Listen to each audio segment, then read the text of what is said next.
সুপ্রিয় দর্শক, আসসালামু আলাইকুম। সবাইকে স্বাগত জানাচ্ছি আজকের গুরুত্বপূর্ণ সংবাদে। প্রথমেই জানিয়ে দিচ্ছি সংবাদ শিরোনাম, পরে বিস্তারিত। বিএনপি জামায়াত সমর্থিত বিডিপির দফায় দফায় সংঘর্ষ, আহত অন্তত ৩০।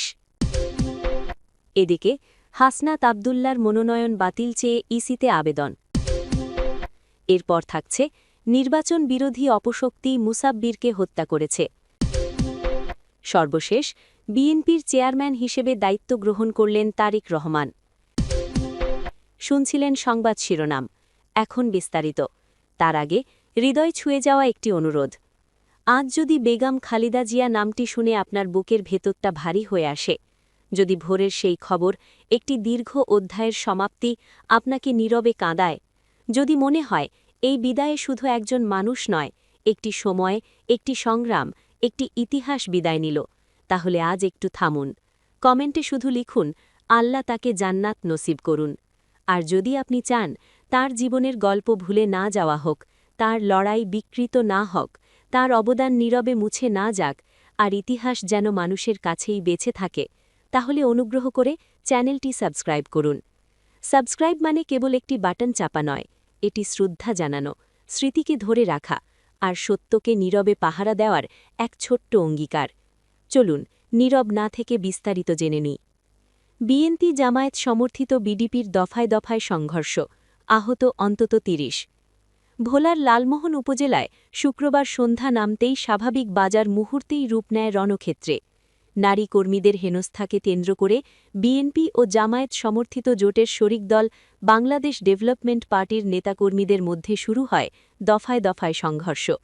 উভয় পক্ষের দাবি অনুযায়ী এই সহিংসতায় আহত হয়েছেন অন্তত ৩০ জন।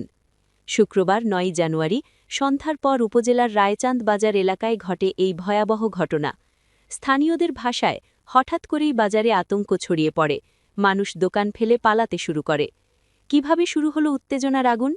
জামায়াত সমর্থিত বিডিপির সংসদ সদস্য প্রার্থী নিজামুল হক নাইম জানান সাংবাদিকদের, শুক্রবার বেলা ১১টার দিকে রমাগঞ্জ ইউনিয়নের ৬ নম্বর ওয়ার্ডে জামায়াতের নারী কর্মীরা গণভোট ও সাংগঠনিক কার্যক্রমে অংশ নিতে ইউনুস পাটোয়ারির বাড়িতে যান। এই সময় স্থানীয় নূরনবীর ছেলে রুবেল তাদের সঙ্গে অশালীন আচরণ ও গালিগালাজ করেন।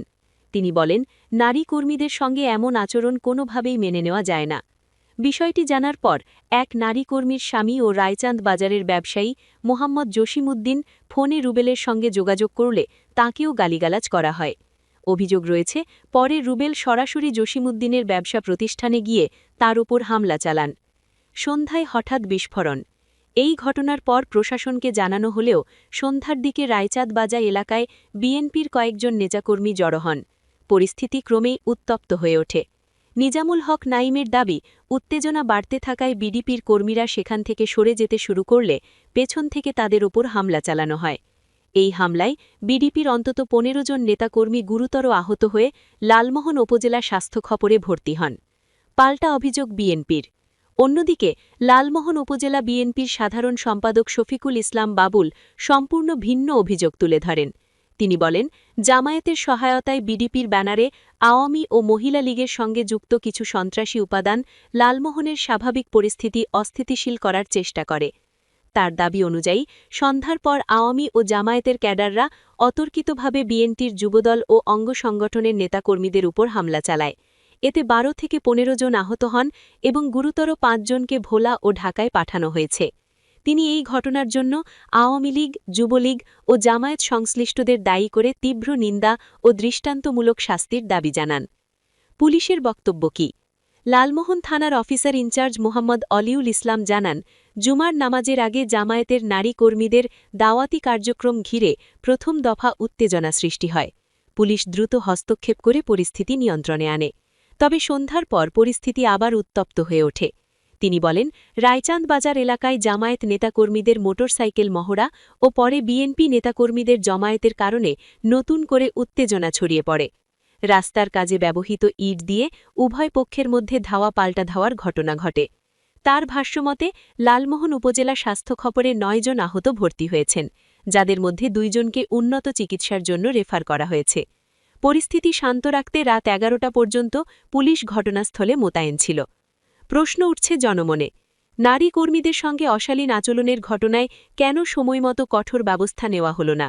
রাজনৈতিক শক্তি প্রদর্শনের নামে কি আবারও রক্তাক্ত হচ্ছে মাঠ? এই সংঘর্ষের নেপথ্যে কি আরও বড় কোনো হিসেব আছে? আপনি কি মনে করেন, এটি কি শুধু একটি বিচ্ছিন্ন ঘটনা নাকি বড় সংঘাতের পূর্বাভাস? মতামত জানান কমেন্টে। আর এমন ভয়াবহ রাজনৈতিক সংঘর্ষের ভেতরের খবর সবার আগে জানতে এখনই সাবস্ক্রাইব করুন, পাশে থাকুন সত্যের সঙ্গে। সর্বশেষ হাসনাত আবদুল্লার মনোনয়ন বাতিল চেয়ে ইসিতে আবেদন।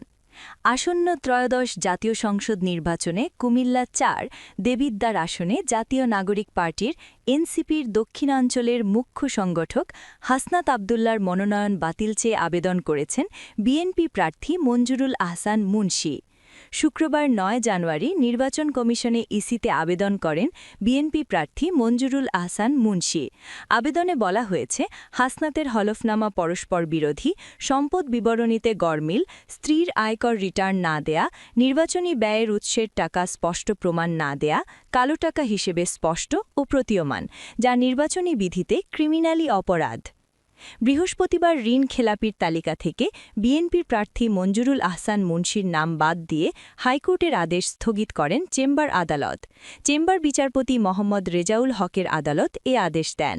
ফলে আসন্ন ত্রয়োদশ জাতীয় সংসদ নির্বাচনে তিনি অংশ নিতে পারবেন না বলে জানিয়েছেন আইনজীবীরা। এর আগে ঋণ খেলাপির তালিকায় কুমিল্লা ৪ আসনের বিএনপি প্রার্থী মঞ্জুরুল আহসান মুন্সির নাম স্থগিত করেন হাইকোর্ট। বিচারপতি AKM রবিউল হাসানের হাইকোর্ট বেঞ্চ এ আদেশ দেন। পরে এই আদেশ স্থগিত চেয়ে চেম্বার আদালতে আবেদন করে প্রিমিয়ার ব্যাংক কর্তৃপক্ষ।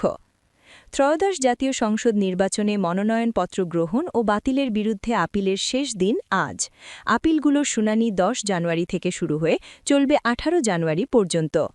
এ বিষয়ে জানতে জাতীয় নাগরিক পার্টির প্রার্থী হাসনাত আবদুল্লাহ ও বিএনপি প্রার্থী মঞ্জুরুল আহসান সাথে যোগাযোগ করতে ফোন দিলেও তাদের পাওয়া যায়নি।